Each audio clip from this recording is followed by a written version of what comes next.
Hey, it looks like we got live service. I'm impressed. I didn't know if I could get it on my lump, in the middle of town, because I have so many service issues here. Goodness. But I wanted to start it a little earlier in my commute than normal, simply because I'm not going to McDonald's this morning, because one of my great agents just sent me a note and said she found my wallet on the ground outside the office. Thank goodness it's Fredericksburg, and of course it's there safe and sound, so I don't think my $1.06 in coins is going to cut it, so we're just going to pass on that and go to the office, drink coffee there. Anyway, how many of you were able to read the next section in our book, Napoleon Hill's Think and Grow Rich? I was most taken by the stories of this Darby character, right?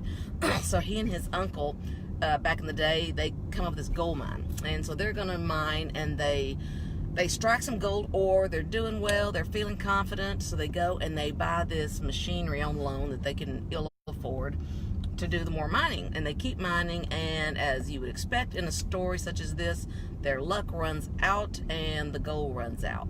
So what do? They quit. Like so many of us, right? We hit a temporary defeat of some sort. It looks unsurmountable, and we quit. So that's what they did, and they sold their machinery to a junk man just to be able to start paying back what they owed on the machines. They sell them, and this guy, of course, before he does something else with the machinery, he brings in an engineer to look at the situation before he gives up on it. Gets in expert advice, right? And the engineer tells him that the people before did not understand fault lines and how to measure them and how to drill, and said, you got to keep going. I predict that the vein, as they call it in the gold, you're gonna hit in about 3 more feet. So they start drilling, and they do. They hit gold in 3 feet. So can you imagine the devastating lesson that would have been to Mr. Darby and his uncle?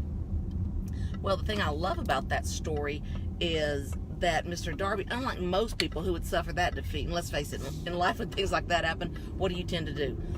We all tend to kind of crawl in the hole, right? And just like, oh, I knew it wouldn't work. Why did I try it?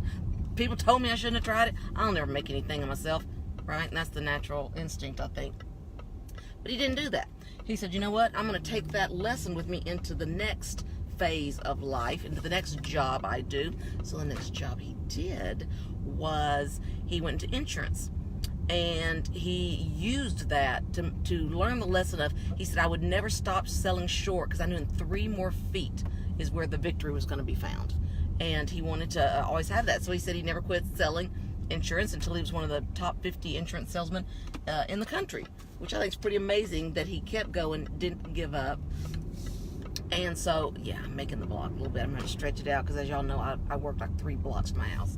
So, but it's still going to be a short drive. I'll make the block this way now. So, the other thing that was great is he told another story about this same gentleman. And it depends if you get the racially insensitive version in the original book, or if you get the politically cleaned up version, I guess, or the sensitively written version in the newer book.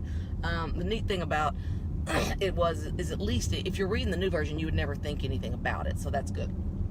In any event, a little girl, we'll just call her a little girl, walked into Darby's an office where Darby was observing this gentleman that worked, or this man. I don't know how much of a gentleman he was, but he had sharecroppers at the time, and he was a sharecropper, and he had tenants there as well.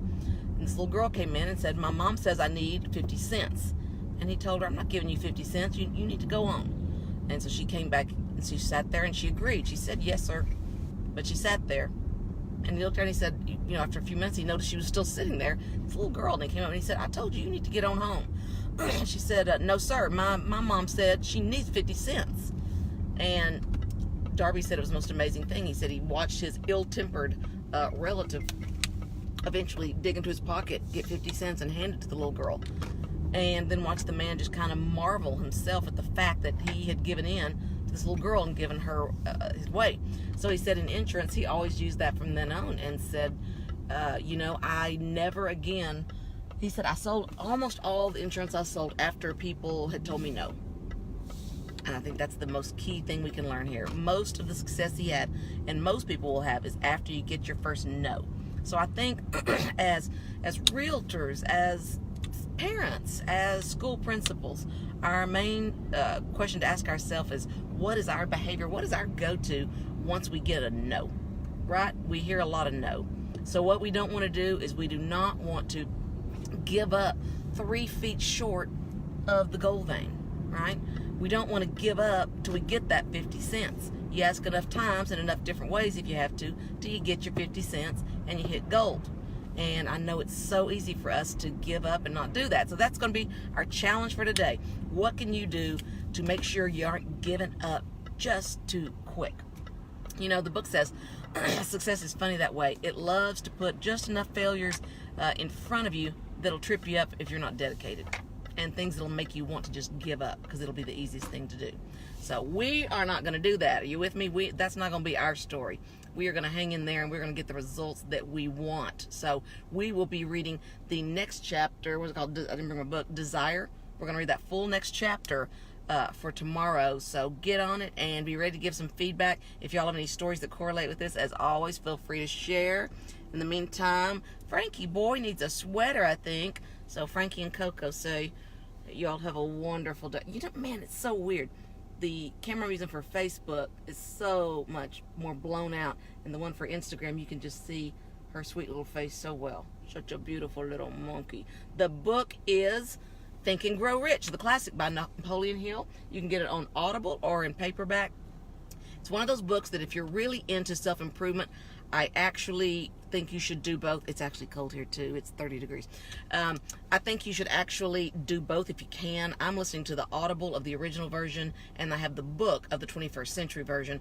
I prefer the 21st century version because it's just cleaned up and easier to read. But if you can swing it, I would do both, because what I'm doing is I'm listening to it and then I'm highlighting, because the stories resonate well when I hear them, but those little nuggets, those kind of things that you'd put on a quote card, I think come across a lot better in print when you highlight them. And I'm going to be putting some of those up as quote cards in the next day or two. So, matter of fact, one I sent to my daughter, my younger daughter. Failure comes as being it's given up too quick. It's given up too quick. So she missed her speech she was supposed to give. She overslept. She didn't set her alarm. She messed it up. She never does that. She never misses class. She is like fanatical about not missing class, but she missed class. So this teacher's like, you'll get a 0 if you miss. So I'm telling you, you've got to go back to this guy, and you've got to mea culpa. You've got to admit that it's all on you. Do whatever you can to take the loss on your grade on that one. Do any extra you can. Make sure you ace everything else. The one thing she's got going for her, so y'all cross your fingers, say a prayer today, hopefully we'll hear something, is she went into the TA last week and did a trial run of the speech and did such a good job that TA actually told her that she was one of the best natural public speakers she's ever had come through there. And we have that speech on tape. She filmed it, thankfully. So I said, and she already knew, she said, I've already sent it to him so he knows it's not the typical thing where I just wasn't prepared. I was prepared. There was no reason for me not to be in class. I simply screwed up, slept too late. So I sent her, highlighted that quote this morning, and I'll post it here in a bit. I'll get the exact one after I look what I texted her. And it's basically, most failure comes from giving up too quickly when we think there might be a defeat, right? So don't immediately go to, well, I'm going to drop the class because I don't want to get a bad grade. It's like, no. You go, you throw yourself on your sword, you take full accountability, full blame for everything. You don't blame circumstances. You show that you were prepared. You show a willingness to take a loss of points because it was completely your fault. The more fault you take on, the more people are going to work with you. The more you make excuses, the more their defenses come up. That's just life, and that's probably the best tip you'll get out of the whole day. One thing you can do is completely fall on your sword yourself, blame no one, and then suddenly people want to help you. People want to be on your side, and they want to see you succeed. So highly, highly recommend you guys take that as a strategy. I've used it, and it's worked beautifully well. When it is your fault, say, totally my fault, no one else's fault. Even if it's a third someone else's fault, your answer is totally my fault, no one else's fault, no excuses. It's just so important, and people will work with you. So I will report back whether she gets to give the speech on a makeup date or in somewhere or another, hopefully just because she can prove she was prepared. It's a great speech. It's well thought out. She's really proud of the speech. So to oversleep and miss the class, of course, has been a major bummer. But we don't give up, right? We don't quit 3 feet short of goal. That's our main thing. We're not going to miss that gold vein by stopping 3 feet short. So you guys have a wonderful day. Don't stop. Keep at it, whatever it is. And know that whatever temporary defeat you get, success is 3 feet on the other side, right? All right. Talk to y'all later. Bye.